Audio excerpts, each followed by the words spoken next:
Yo, y'all can hear me? Anyways, it is your boy King Ty Next here, back with another video, and today's video is going to be kind of special. Not really, but this is going to be the next part of the Spawn What If. That's basically it. Hold up. Spawn sat in a dark alley. He wasn't sure what to do after what happened over the past week. When he first touched Shoto Todoroki, he became aware of Endeavor's family life and all the dark secrets that came with it, while sharing his own recollection with the younger son of Endeavor in return. Later on, he encountered Tensei Ida, the older brother of Tenya Ida, only to be confronted by the latter, who was visiting his brother at that time. Spawn didn't want to have a fight, so he decided to restrain the brothers with his chains. He grabbed the younger Ida brother's face with his left hand before walking over the Tensei, whose face Spawn then placed his right hand on. He concentrated on practicing his empathic psychometry on the two of them.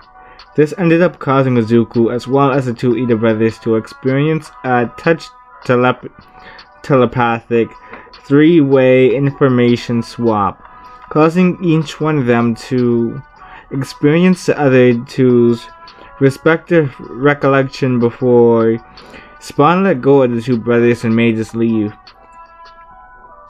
He visited his mother and younger sister that night, while swiftly avoiding the authority and explaining what had happened. I know what you're thinking, and my answer is no. I'm not going to use the ability on the two of you. The reason for this being because I don't know the consequences of using this ability, and I don't want to hurt you guys, Izuku explained. Inko reassured her son that she was willing to take the risk for both his sake as well as her own. Makumo even added her own bit of input, stating that regardless of what they might say or think of it, she still wanted to understand what this was all about. Izuku sighed in defeat before he placed each of his hands on the mother and daughter duo while focusing his powers, resulting in the three of them now knowing about each other's collective memories and knowledge, before Spawn said farewell to the two Midoriya females and headed off. Well, Malbolgia, what do you think of the way I have managed to handle this power of mine? Well, I gotta admit, kid, you're probably the first one to use it in such a way. Izuku raised an eyebrow at this comment. What do you mean by the first? Izuku interrogated. What? Did you think you were the first and only Spawn? Before Izuku could answer the question, Malbolgia did it for him. Look, kid, you were never the first Spawn. There have been plenty of Hell Spawns throughout the centuries, but what makes you unique is that you are the first one of the entire Jumpverse as a whole. Jumpverse? Yes. The reality my realm and I was originally connected to was one beyond this multiverse you live in. Which Spawn before me was the most notable one? There was an African-American man by the name Albert Simmons. He was the first Spawn to ever defeat and kill me. I lost everything because of him. But throughout the years, I was able to find a new realm that I planted myself in. This obviously being your own, and slowly but surely I've been able to regain my strength. I'm still not in the same position as I used to be, but I'm getting there. Izuku mused on these new details. This changed everything about his perspective on life. After all, he basically got the confirmation that there was more life out there. There were alternate universes as well. Multiverses, actually. He couldn't believe it. He was jumping rooftops at the moment. Some police officers saw him and were trying to catch him. They were on his heel, but Izuku was starting to pick up the pace. They were beginning to get smaller in Izuku's eyes, but he wasn't about to slow down now. Unfortunately, he wasn't expecting for there to be someone standing around one of the rooftops he was jumping to. He didn't look where he was going and accidentally collided with a villain. I mean, not a villain, but a civilian. Hey! Watch where you're running, will ya? An angry voice yelled. Izuku began to apologize while picking himself up until he saw the face the voice belonged to. Was it really who he thought it was? Bakugou? Izuku asked. Yeah, that's my name, and who are you? How do you know my name, actually? The angry adult replied. Izuku stood up and took a good look at the now fully grown Bakugou. Izuku was actually taller than Bakugou now. The blonde was about 5'11" in height. He looked pretty rough though. He had a scraggly stubble of facial hair, and it appeared as if he let himself go. He was wearing a suit and tie, although he wore it in a sloppy and baggy fashion. That was typical of Bakugou, but it looked like he gained quite a bit of weight. His face was pretty round, unlike 5 years ago. It was no longer sharp and angular. Despite the fact his suit was baggy, some parts seemed to constrict to his form, giving off the impression of a chubby man. There were bags under his eyes, and Izuku looked down to see he was holding a cigarette. You really let yourself go, Bakugou, Izuku whispered. Oi! Answer my question! How do you know my name? Bakugou yelled. I see. You don't recognize me in this form. I can't blame you, honestly. I mean, 5 years can't really change a person. Bakugou was confused. What are you blabbering about? Bakugou asked as he folded his arms. Maybe you'll recognize his nickname, Kachan. As soon as Bakugou heard that name, his eyes immediately widened in shock. There was only ever one person who called him by that name. Bakugou backed away in fear. Izuku began walking towards him, practically smelling his terror right now. What's the matter, Kachan? You scared of little old Deku now? Izuku taunted. This was payback for all the years of torment he went through because of Bakugou. It felt good to just see his former bully fearful of him. Stay back. I don't want any trouble, Bakugou ordered. It's a bit too late for that, Bakugou. Izuku ran at Bakugou. Bakugou immediately turned and began sprinting away from Izuku, but he didn't last long. He was almost overweight and he hadn't worked out in years. His stamina, it was pretty trash, honestly. He tried using his explosion quake as a sort of propulsion in order to widen the distance, but he could barely get himself off the ground nowadays with his quake. After a minute of pursuit, Izuku made it to arm's reach of Bakugou. He was breathing heavily and began bending over in exhaustion. Izuku almost felt bad to see Bakugou in such a pitiful state. He grabbed Bakugou by the collar and lifted him up. He made Bakugou face him. Izuku took off his mask in order for the blonde to get a good look at his dismantled face.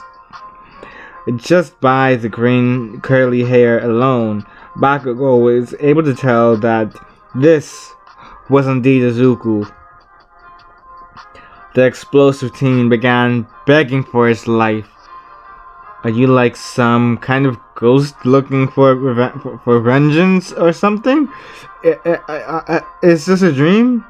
Is that just it? A really, really bad nightmare? I didn't kill him. I didn't kill him, right?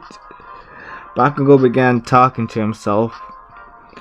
Izuku watched as this happened and he only shook his head in disappointment. He began to grow impatient when Bakugo got into a state of muttering and snapped at him. Hey! This isn't a dream, or a ghost, or any of that stuff. This is the real deal here, and now that I found you, Bakugo, it's time to atone for your sins. Izuku walked over to the edge of the building with Bakugo still being held onto by his collar. Bakugo looked down at how high up they were and all the moving traffic of Japan. He didn't want to go out like this. Ever since Izuku died all those years ago, Bakugo couldn't live with himself knowing that he was the root cause behind all of it. All of Izuku's pain and what drove him to do what he did. That was why he quit on his dream of becoming a hero, the next symbol of peace. In Bakugo's mind, he didn't deserve to become a hero anymore. Sure, he still made it into UA, but not for the hero course. He decided to aim for their general course. He felt guilty still and decided that he would try his best to prevent another death like Izuku's own. Many people needed the help, as he would go on to find out. He signed up to become a worker that dealt with preventing others from ending their own lives.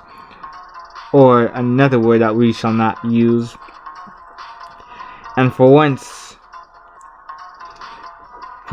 he could end up, and for once, I don't know where I went. And for once, he kind of felt like he was doing good in the world. Although, the image of Izuku's body on the floor would never escape his psyche. Probably part of the reason why he took up smoking, to cope. Now, here, he was about to die to the person he thought died years ago. The irony was real here. Bakugo prayed to whatever force that was out there to save him from death. He didn't want to die here. He just wanted to at least make more of an impactful difference in the world, but that wouldn't be the case here. He closed his eyes and prepared to brace the impact. He felt Izuku let go of his collar and Bakugo began to scream as he fell. He was suddenly grounded again though. Bakugo opened his eyes to see Izuku holding his collar again. He was confused. He thought Izuku was going to kill him. That didn't appear to be the case anymore. Izuku hurled Bakugo back up to the floor of the rooftop and Bakugo landed on his butt. It hurt, but the blonde would admit he'd take a broken butt over what could have happened just a second ago. Why? Was all Bakugo asked. To simply put, death is too easy of a punishment for your atrocities, Bakugo. Izuku answered. He walked over to Bakugo and grabbed the boy's face. They ended up exchanging memories. Bakugo now knew Izuku's experiences throughout his life, all in the boy's shoes and vice versa. Bakugo looked over to Izuku. I'm sorry. Bakugo apologized. Sorry? For what? Izuku replied harshly. Everything. From how I treated you like an outcast to where I used you as a punching bag to even now. I'm extremely sorry for all that I've done. Everything I did back then was childish, but I've matured now. Izuku sighed. Look, Bakugo. I don't accept your apology. You just did too much to me back then that it's almost impossible to ever forgive you. But at least now no one will be driven to such an extent like myself because of you. I can tell that you've changed, or at least are trying to change. But like I said before, I can't accept your apology. Not now, but at the very least, keep the dream alive, Bakugo. dream to become the next number one hero. For the both of us, considering we used to always talk about wanting to surpass the man himself only when you accomplish that goal and earn the title Symbol of Peace. Well, I consider actually forgiving you, Kachan. Bye. Bakugou, who looked down at himself and grabbed his gut, he sighed. He wasn't sure if it was possible that he could ever become a hero again after all that happened. He let himself go throughout the last 5 years, and he was never part of UA's hero course, so he didn't know how intense it became since it converted to extending the courses all the way to college level. He wanted to give it a shot though. Izuku, interestingly enough, relit a bit of his passion in wanting to be a hero. Looking at Izuku's memories, he realized how horrible, how garbage of a person he was. How garbage of a person he used to be. The sports festival that was coming up soon. That was going to be happening in a couple of months from now, where everyone could prove their worth and have a chance at changing courses. Only the best of the best ever made it into the hero course, so Bakugou knew he had to get back in shape if he wanted any chance at accomplishing this new goal of his. He looked back at his cigarette and threw it off the building. He needed to quit smoking too. It was going to be tough, but maybe converting his aggravation to energy for working out would help him fight the addiction. He started off with doing a lot of cardio and mixing it in with his explosion quirk. He needed to lose the fat first, so he began running 4 kilometers a day in total. It was extremely exhausting, and Bakugou ended up feeling a lot of pain in his joints. He switched to using a bike a month in the process. He began shredding off a lot of weight and began eating smaller doses of food. He started getting compliments at work as well from others who were noticing his weight loss. It felt good, but he tried to not let the attention get to him. Never again. He eventually picked up the weights as well when he lost a decent amount of weight, around 20 pounds in the last 2 months. Or like 25 pounds actually, 25 to 30. He needed to start building up his muscles too. He practiced with his quirk for about an hour or 2 a day at Dagobah Beach. It was pretty much a junkyard that no one went to, so it was the perfect place for Bakugou to train. He kept up his studies though as well. He knew he wasn't the smartest, nor would he ever be. But he was within the top of the class, around top 5, so we needed to keep that up. He started keeping track of the news with what the media called Spawn, the hero course, and everything else in the news. He was starting to feel better about himself now. He was actually thankful for what Izuku told him that day on the rooftop. Gave him the motivation to become better than he had ever been before. Then, the USJ happened. And that's how I'm going to end it off for right now, people. It is your boy, King Titan X, signing out. Remember to like, share, comment, and subscribe. That's all I got for right now. Peace!